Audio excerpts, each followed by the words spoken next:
오늘의 제목은 원상복귀입니다. 원상복귀가 뭔지 이제 설명을 해드립니다. 제가 오늘 이 설교를 할 수 있어서 사실은 되게 감사해요. 그동안 제가 평상시 말씀을 보면서 헌금이란 이런 것이다, 성경적 헌금은 이렇게 하는 것이다에 대한 생각을 갖고 있었고, 그 헌금 이야기를 제가 할 수 있어서 너무 감사합니다. 제가 만약에 이 헌금 얘기를 할 텐데 그 헌금이 성경적이지 않는다면 저에게 와서 얘기해 주세요. 기꺼이 제가 그 얘기를 듣겠습니다. 성경적으로 제가 여러분을 합니다. 여러분, 하나님의 일을 할 때, 교회를 위해 일할 때 하나님의 열심이 우리의 열심이 되어야 합니다. 우리의 열심이 하나님의 열심이어야 하지만 때로는 우리의 열심이 하나님의 열심이 아닐 때가 있습니다. 우리의 열심이 우리의 욕심일 때가 있습니다. 그래서 우리는 하나님의 열심인지 나의 욕심인지를 잘 구분할 수 있어야 됩니다. 우리의 열심이 욕심이 아니라 하나님의 열심이 되려면 한 가지 원칙만 지키면 됩니다. 그것은 하나님께서 움직이는 만큼만 움직이면 됩니다. 하나님께서 가시는 만큼만 가면 됩니다. 하나님이 멈추면 거기서 멈추면 됩니다. 하나님이 움직이시면 그때 움직이면 됩니다. 그 이상을 넘어가면 하나님의 열심은 사라지고 우리의 열심만 남습니다. 그러면 시험에 들고 상처받습니다. 하나님을 따라 움직이기 위해서 우리 매일의 삶 속에서 주님, 제게 말씀하여 주시옵소서, 제가 듣겠나이다 라고 고백하며 하나님 앞에 서야 합니다. 하나님께서 선교지에서 저를 훈련시킨 것 중에 하나가 하나님을 따라 움직이는 것입니다. 선교지에서는 은행에서 대출을 받을 수도 없고 돈을 빌릴 데도 없습니다. 거기서는 하나님만 의지할 수밖에 없습니다. 선교 헌금이 오는 거에 의지해서 살아갈 수밖에 없는 그 삶이 선교지의 삶입니다. 다음 달에 선교 헌금이 얼마 들어올지 아무도 장담할 수 없습니다. 하나님을 따라 움직이는 훈련들, 주님 말씀하시면 나아가고 주님 뜻이 아니면 멈춰서는 훈련들을 하나님께서 시키셨습니다. 예배를 드릴 때, 그리고 말씀을 들을 때, 기도를 할 때 성령께서 우리의 마음을 감동시키셨습니다. 환경이나 상황을 막기도 하시고 갑자기 상황을 열기도 하시면서 저희를 인도하셨습니다. 사람을 우연하게 만나게 하시고 약속된 만남을 못 만나게 하시면서 우리를 인도하셨습니다. 재정을 끊으시거나 중단시키시면서 또 공급시키면서 저희를 인도하시고 깨닫게 하셨습니다. 그럼 선교 현장에서 많은 일들이 있었습니다. 그러나 안타깝게도 제가 다 기억을 못합니다. 기억 속에 들어가 있는데 어느 순간 이야기하다가 그게 튀어나올 수는 있어도 한꺼번에 다 기억을 못해요. 대화 중에, 설교 중에 관련된 단어가 나오면 제가 선교 현장의 일을 조금씩 아마 말씀드릴 것 같습니다. 이스라엘 백성들도 하나님의 사인을 따라 움직였습니다. 그 사인이 뭐냐? 구름이었습니다.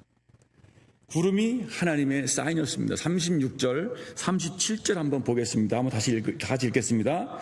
구름이 성막 위에서 떠오를 때에는 이스라엘 자손이 그 모든 행진하는 길에 앞으로 나아갔고, 구름이 떠오르지 않을 때에는 떠오르는 날까지 나아가지 아니하였으며. 성막은 하나님께 제사 드리는 거룩한 텐트입니다. 하나님과 인간이 만나는 장소라 그래서 회막이라 부르기도 합니다. 34절 35절에 보면은 구름이 회막 위에 덮이고 여호와 영광이 성막에 충만했다라고 말합니다. 구름은 하나님의 임재의 상징이고 하나님의 영광의 표식입니다. 하나님께서 함께 하신다는 의미입니다. 구름이 성막 위에서 쫙 떠오릅니다. 그러면 백성들도 이동할 준비를 합니다. 구름이 성막에 쫙 가라앉아 있으면 백성들은 그냥 그 자리에 머물고 있습니다. 구름이 움직이는 것을 하나님께서 움직이라는 신호로 간주했습니다. 하나님이 움직이면 백성들도 움직이고 하나님이 멈추시면 백성들도 멈췄습니다. 몇 시간이 될 수도 있고 며칠이 될 수도 있고 몇 달이 될 수도 있고 몇 년이 될 수도 있습니다. 하나님이 움직이실 때까지 움직이지 않았습니다. 백성은 구름의 움직임에 시선을 집중했습니다. 아마도 구름이 떠오를 때 백성은 와, 구름이 움직인다 하고 빨리 짐을 챙기고 떠날 준비를 하자. 그들은 서둘러서 자신들의 텐트를 접고 짐들과 자녀들을 챙겼을 것 같습니다. 모든 백성이 일사불란하게 움직였습니다. 왜냐하면 구름이 떠오르는 건 모든 백성이 볼 수 있었기 때문입니다. 나는 가지 않겠다, 남아있겠다 하면은 광야에서 혼자 죽습니다. 성막의 구름은 낮에는 40도 넘어가는 더위를 막아주고 밤에는 확 떨어지는 기온에 불기둥으로 하나님께서 보호하시는 것입니다. 자기는 안 가겠다고 남아있으면 그냥 얼어 죽거나 태워도 죽습니다. 성막을 중심으로 함께 움직일 수 있어야 살 수 있습니다. 하나님의 보호하심과 인도하심이 성막을 중심으로 펼쳐졌기 때문입니다. 구름이 성막에 떠오르면 하나님께서 움직이시는 사인이기에 백성들도 움직일 준비를 했습니다. 저는 세네갈에서 2번의 건축을 했습니다. 건축을 할 때마다 하나님의 사인대로 움직였습니다. 제가 먼저 시작한 것이 아니고 하나님께서 건축을 하게 하셨습니다. 하나님께서 주시는 만큼 움직였습니다. 제가 그래서 어떤 원칙이 있냐면 하나님께서 주시는 만큼 건축한다. 건축 헌금이 들어오면 움직이라는 사인으로 받고 건축하고, 건축하다가 건축 헌금이 없으면 성령께서 멈추신 것으로 여기고 나도 건축을 멈춘다. 주님이 주시는 만큼 움직인다. 이것이 원칙이었습니다. 하나님께서 구름이 올라가면 건축하고 아니면 그냥 그대로 멈춘다. 그 원칙대로 건축을 했습니다. 2번째 건축은 이렇게 시작되었습니다. 저는 가난한 시골의 무슬림 청소년들이 공부할 수 있는 도서관과 센터를 짓고 싶었습니다. 그것엔 전기도 없었고 아이들이 너무 뜨거워서 학교도 교실이 그냥 챙으로 되어 있었고 그냥 쌀이나무 같은 거로 쭉 둘러있는 그 뜨거운 데서 애들이 공부하고 왔고 집에 돌아오면 부모님 농사일 도와주냐고 공부할 장소가 없었습니다. 그래서 아이들을 위해서 교재나 또 이렇게 전기를 켜놓고 공부할 수 있는 그런 장소를 마련해주고 싶다. 아이들을 위한 청소년 센터를 하나님 갖고 건축해주고 싶습니다. 저는 그래서 그 마을에 들어갈 때마다 제 머릿속으로 설계도를 쫙 그래 가로 몇 미터, 세로 몇 미터 2층으로 딱 지면 좋겠다. 여기 이거 하고 갈 때마다 그렇게 마음속으로 설계도를 그렸습니다. 제가 이미 건축을 한번 해봤기 때문에 자재비가 얼마 드는지 알고 인건비가 얼마 드는지 대강 압니다. 이렇게 지면은 한 4천만 원이면 되겠다. 저는 땅을 밟으면서 기도했습니다. 하나님, 이곳에 청소년 공부방이 있으면 좋겠습니다. 아무에게도 말하지 않았습니다.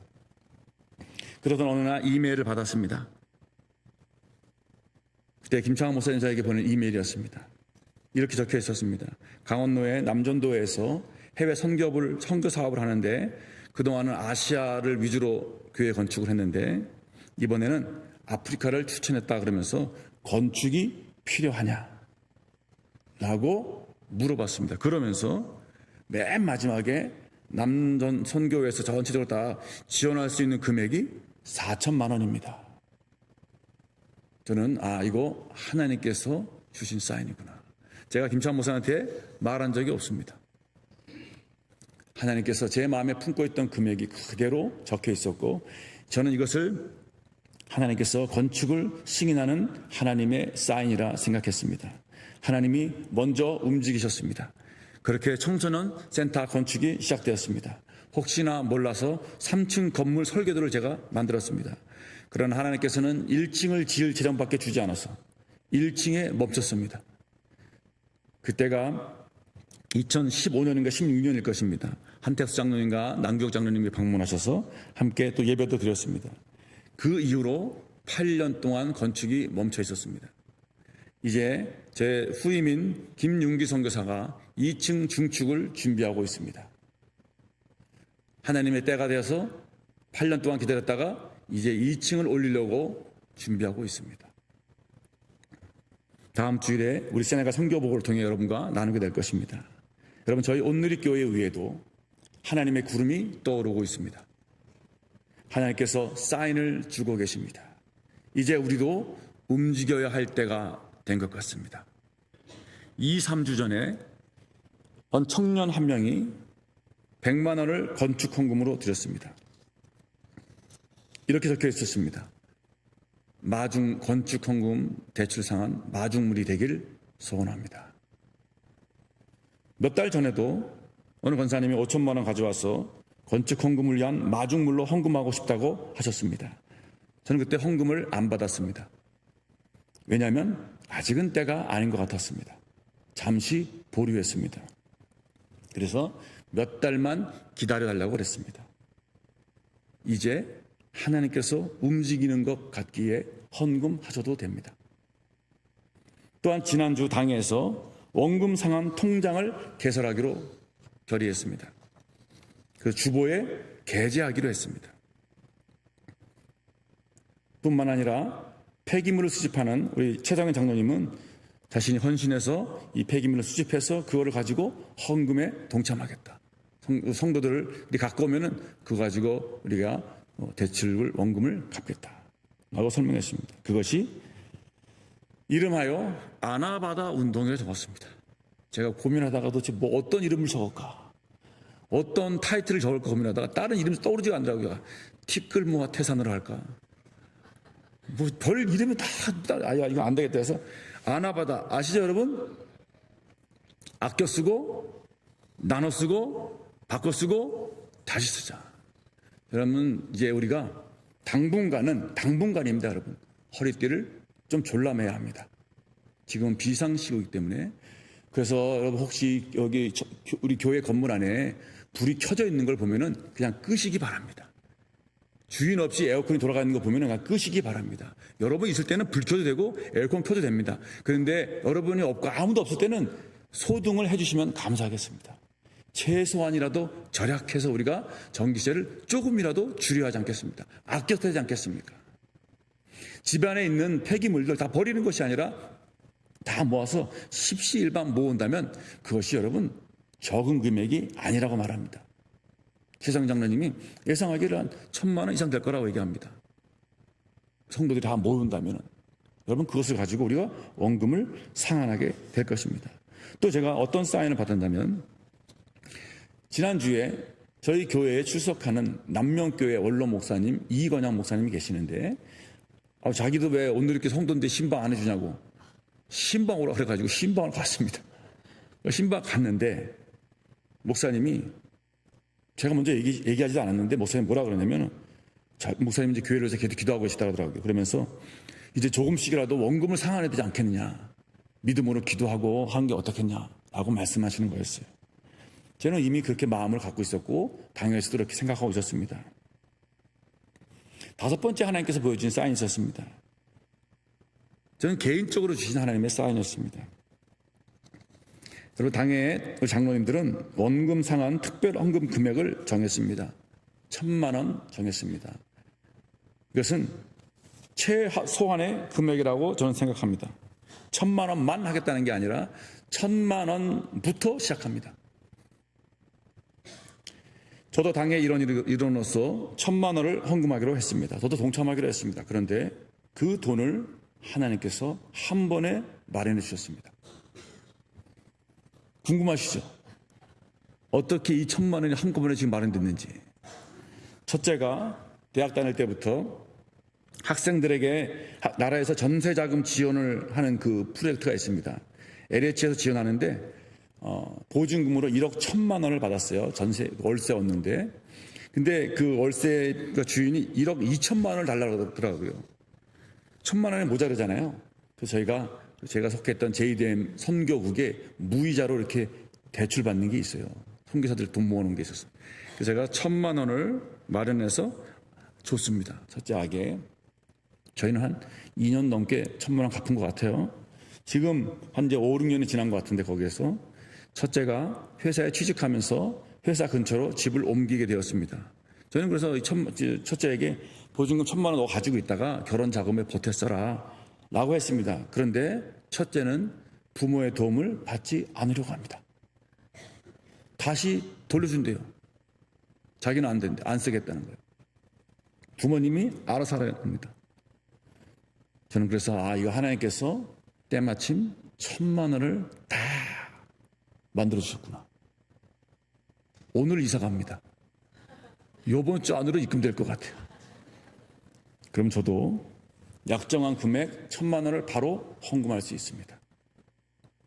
하나님의 사인 같은 생각이 들었습니다.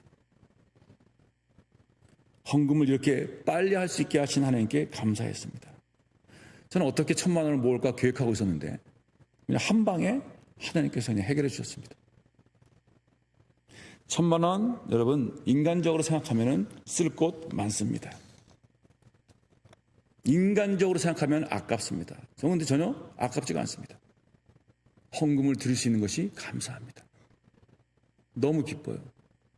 여러분 아시겠지만 여기 또 죄송한 말, 저를 죄송하게 생각하지 마세요, 여러분. 여러분 제가 지금 타고 온 자동차 아시죠? 2006년도 31만 킬로 탄 자동차입니다. 얼마 전에 에어컨이 안 돼서 가서 보니까 오일이 새고 있다고 그래요. 연식이 오래돼서 어쩔 수 없다고. 그것을 고치려면 100만 원이 넘는데요. 100만 원 주고 샀는데 100만 원이 넘는데 야, 고칠 의미가 없어요. 야, 이거 안 되겠다. 그냥 아무 이상 없으니까는 타고 다니는 거예요. 지금은 차를 살 때가 아닙니다. 저에게는 지금 차를 사고 싶은 마음이 없습니다.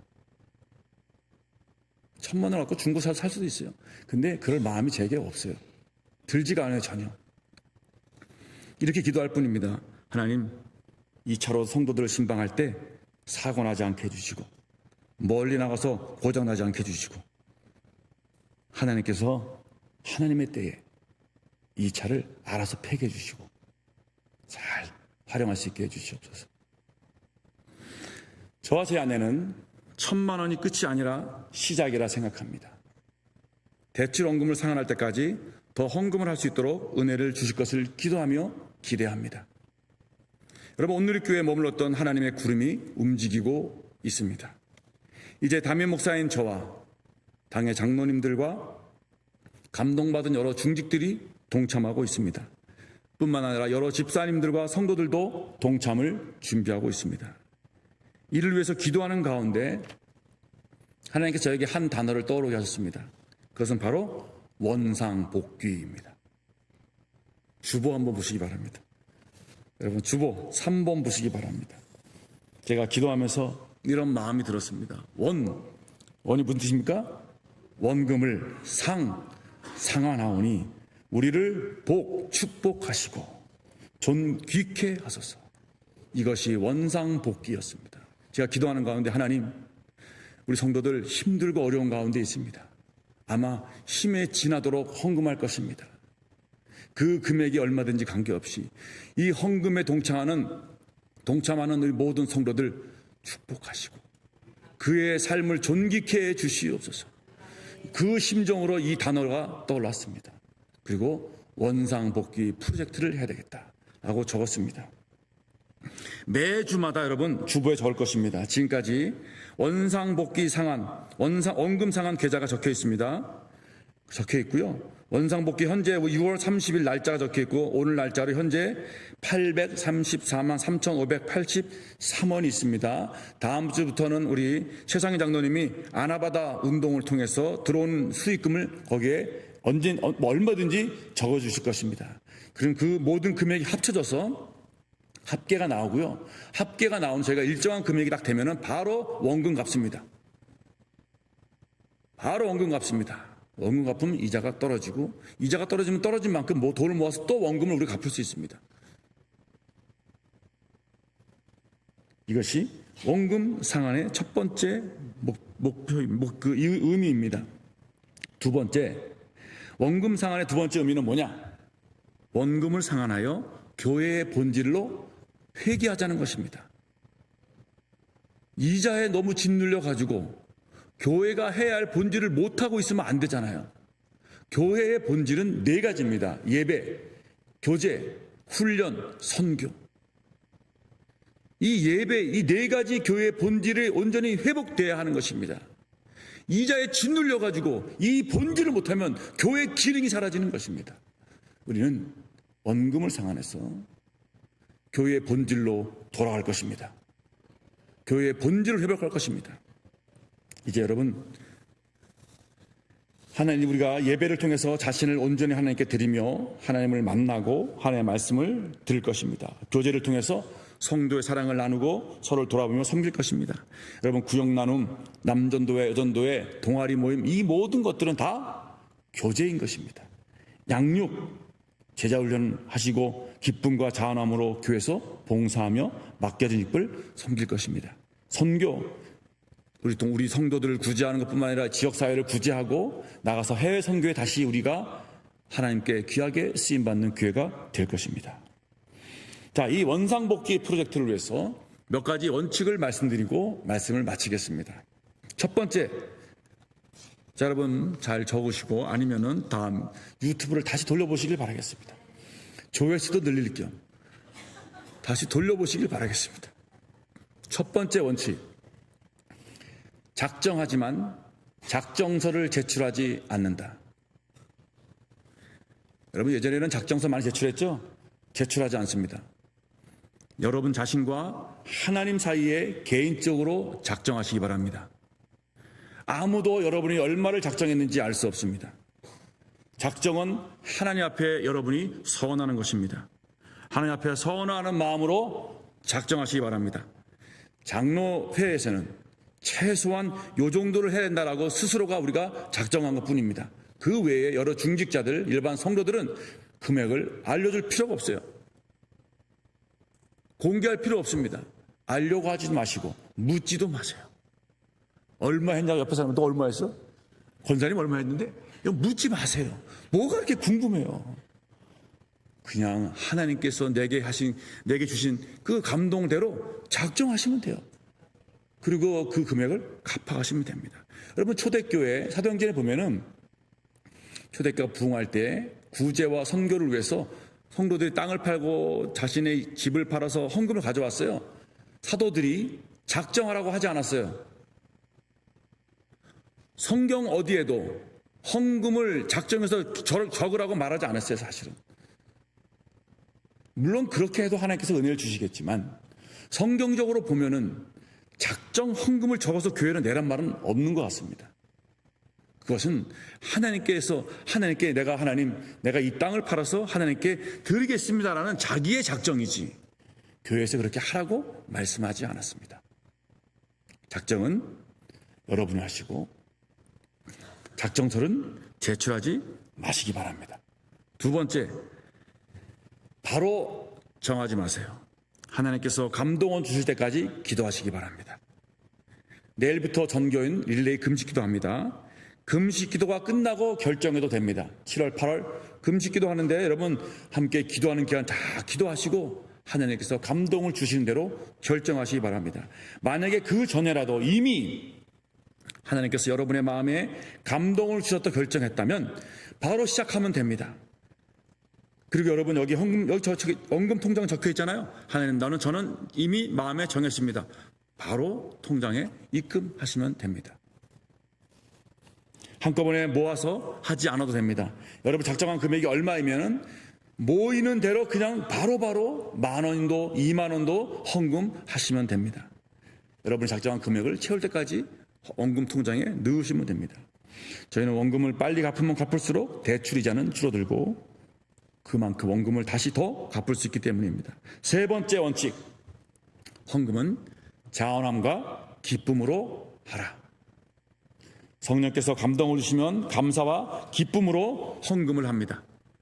헌금하고 여러분 후회할 것 같으면 헌금하지 않으셔도 됩니다.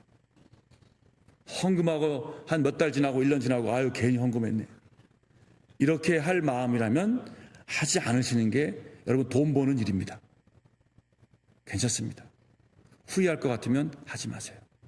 하나님은 즐겨내는 자, 기쁨으로 내는 자를 나의 헌금을 한다고 그랬습니다. 출애굽기 35장 1절 2절에 이렇게 말하고 있습니다. 여호와께서 모세에게 말씀하여 이르시되 이스라엘 자손에게 명령하여 내게 예물을 가져오라 하고 기쁜 마음으로 내는 자가 내게 바치는 모든 것을 너희는 받을지니라. 기쁜 마음으로 내는 자의 헌금을 받으라는 것입니다. 우리의 마음에 기쁨이 없으면 헌금을 하지 않는 게 좋습니다. 헌금은 하나님의 감동된 사람들이 감동된 마음으로 하는 것입니다. 네 번째, 감당할 만큼 헌금하십시오. 감당하지 못할 금액 스스로 작정하지 마시기 바랍니다. 여러분, 작정은 제가 얘기했죠? 하나님 앞에 서원이라고. 감당할 만큼 하세요. 저는 그래서 무리하게 하나님, 제가 뭐 믿음이 좋다고 제가 믿음으로 하나님 몇 억 하겠습니다. 저 자기 작정 못해요. 자신이 없어요. 하나님, 제가 정말 하고 싶은 마음이 있지만 제가 요만큼 일단 작정하고 헌금하고 또 작정합니다. 작정을 나눠서 합니다. 어쩌면 저에게 믿음이 없는지도 모르겠습니다만 저는 무리해서 그렇게 하지 않습니다. 하나님께서 내게 주신 감동과 감당할 만큼 합니다. 어떤 분은 이런 분들이 있어요. 내가 교회의 모든 대출을 다 갚아야지. 혼자서 다 갚겠다. 그러다가 교회를 떠난 사람도 있더라고요. 그럴 필요 없어요. 혼자 다 갚으려고, 물론 이제 그런 목표를 줬습니다, 여러분. 하나님, 내가 이 모두 다 갚겠습니다. 뭐 괜찮습니다.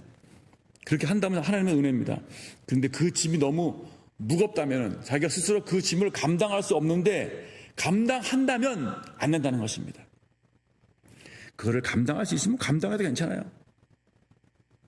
감당할 만큼 여러분 헌금하십시오. 다섯 번째, 그렇다고 인색함으로나 억지로 하지 마시기 바랍니다. 고린도서 9장 7절에 이렇게 나와 있습니다. 각각 그 마음에 정한 대로 할 것이요 인색함으로나 억지로 하지 말지니 하나님은 즐겨내는 자를 사랑하시느니라. 인색함으로 하지 마세요. 거지에게 동냥하듯이 헌금하면 안 됩니다. 자기에게 다 쓰고 남는 찌꺼기 하나님께 드리면 안 됩니다. 여섯 번째, 화목한 가운데 헌금하시기 바랍니다. 부부싸움을 하거나 가정에 불화가 일어난다면 헌금하지 마셔야 합니다. 여러분, 건축 헌금 때문에 부부가 싸우면 안 됩니다. 그러면 하나님께서 헌금하지 말라고 하시는 것입니다. 부부의 화목, 가정의 화목이 있어야 헌금을 하는 것입니다. 왜 부부간에 싸움하면서 헌금을 해요? 하나님 기뻐하시겠어요? 안 기뻐하십니다. 왜 자녀들과 싸우면서 헌금을 해요? 하나님 기뻐하지 않습니다. 가정의 화목한 가운데 헌금하시길 바라겠습니다. 일곱 번째, 금액에 관계없이 모든 성도들이 참여하시길 바라겠습니다. 여러분, 10,000원을 해도 좋습니다. 금액은 관계없습니다. 저는 이 원상복귀 프로젝트에 모든 성도들이 참여해서 하나님께서 그 성도들에게 복을 주시고 그 삶을 존귀케 하실 것을 저는 믿습니다. 저는 이 간증이 있어요. 저는 이 아이들에 대한, 저 자녀들에 대한 그런 하나님께서 주신 복에 대한 간증이 있어요. 지금 다 할 수 없어요. 시간이 길어가지고. 하나님께 우리가 내 자신을 드릴 때 하나님께서 우리의 삶을 더 크게 존귀케 하시는 것을 제가 보았습니다. 이런 사람이 있습니다. 내가 건축한 건물이 아닌데 라고 생각하면서 헌금을 하고 싶은 마음이 없다. 뭐 그럴 수도 있습니다, 여러분. 저도 그때 이 건물 건축할 때 세네갈에 있었습니다. 그러나 저는 지금 온누리교회에 있습니다. 온누리교회 담임 목사고 온누리교회를 출석하고 있습니다. 여러분이 출석하는 이 교회는, 여러분이 등록한 교회는 여러분이 섬기는 교회입니다. 다른 사람의 교회가 아니라 이제는 내 교회인 것입니다. 저는 담임 목사로서 교회가 건축할 때 진 빚을 다 떠안겠다고 은행 가서 사인을 하고 왔습니다. 저는 세네갈에 있었어요, 그때. 제가 대출받은 거 아니었어요. 그럼에도 제가 온누리교회 담임 목사이기 때문에, 온누리교회를 제가 책임지기 때문에 사인을 하고 온 것입니다. 그래서 우리 여러분들이 이 온누리교회 성도이고 온누리교회 여러분 정말 이 교회가 내 교라고 생각하기 때문에 하나님 그 금액이 얼마라도 하나님 내가 이에서 참여하고 기도하겠습니다. 또 이럴 수가 있습니다. 여러분, 전에 헌금했는데 또 하느냐? 여러분, 이런 사람도 있을지 모르겠지만 그런 사람이 없을 줄 믿습니다. 여러분, 이 교회를 건축할 때, 제가 그때 선교 세네갈을 나갈 때, 언제, 이전이에요. 언제인지 모르겠어요. 꽤 오래된 것 같은데, 이 건축을 막 땅 건축을 모금할 때, 제가, 여러분, 3단지 제가 갖고 있었어요. 3단지 소유주를 갖고 있었어요. 그때 3단지 아파트가 얼마였냐? 2,500만 원이었습니다. 엄청 쌌죠? 2,500만 원이라서 막 그때 재건축 이야기 나오고 그래가지고, 3,300만 원까지 올랐어요. 저는 선교지 나갈 때, 야, 이거 가능하면 좀 안 팔고 내가 좀 묶여놨다가 좀 분양가라도 팔고 싶다 그랬는데, 관리할 사람이 없어서 그냥 싸게 팔았어요. 팔면서 여기에 건축 헌금하고, 또 제 친구 목사 교회에 건축 헌금하고, 제가 또 빚도 갚고, 그리고 나머지 어머니 드리고 떠났습니다. 지금 보니까 우미린이라는 아파트가 생겼더라고요. 제가 우미린 볼 때마다 그때를 후회하면서, 야, 붙들고 있을 걸, 어떻게든지. 그때도 저도 헌금하고 두세 번 했습니다. 여러분, 과거에 헌금하는 것이 끝이 아닙니다. 지금 우리 이 현재가, 하나님, 내가 지금 섬기고 있는 이 시점에서 하나님께서 움직이고 계실 때 나도 같이 움직이려는 것입니다. 여러분, 이제 하나님께서 움직이려고 하십니다. 하나님의 영광이 구름이 떠오르고 있습니다. 하나님께서 이제 이 온누리교회가 그동안 건축하면서 지었던 얼마 안 됩니다, 빚이. 그 얼마 안 되는 빚을 하나님께서 갚으라고 하시는 것 같습니다. 그 원금을 상환해라 하고 말씀하시는 것 같습니다. 이건영 목사님이 이렇게 말씀하십니다. 오병이어를 드리지 않으면 기적은 일어나지 않습니다. 오병이어가 없으면 기적은 일어나지 않을 것입니다. 어린아이가 갖고 있던 오병이어, 어린아이 점심 도시락, 그거를 드렸을 때 주님께서는 그것을 가지고 기적을 행하셨습니다. 우리가 갖고 있는 오병이어를 드릴 때 하나님께서는 우리의 오병이어로 기적과 능력을 행하실 것입니다. 하나님께서 어떻게 일을 행하실지 기대하시기 바랍니다. 일을 행하시는 여호와, 일을 지어 성취하시는 여호와께서 말씀하십니다. 너는 내게 부르짖으라. 내가 알지 못하는 크고 놀라운 일을 내게 보이리라. 여러분, 지난주에 보았듯이 승리하는 공동체는 다릅니다. 하나님의 말씀을 듣고 순종하는 여호수아를 중심으로 일사불란하게 움직였던 관리자들, 백성들, 여러분, 하나님께서 저를 온누리교회 담임으로 세우셨습니다. 이제 저를 중심으로, 그리고 당회와 직분자를 중심으로 일사불란하게 움직여야 할 때입니다. 적들에게 빈틈을 보여주지 마십시오. 우리의 단결된 모습, 성령으로 하나된 모습으로 원상복귀 프로젝트를 통해서 하나님께 영광 돌리는 저와 여러분과 온누리교회 되시기를 주님의 이름으로 축원합니다.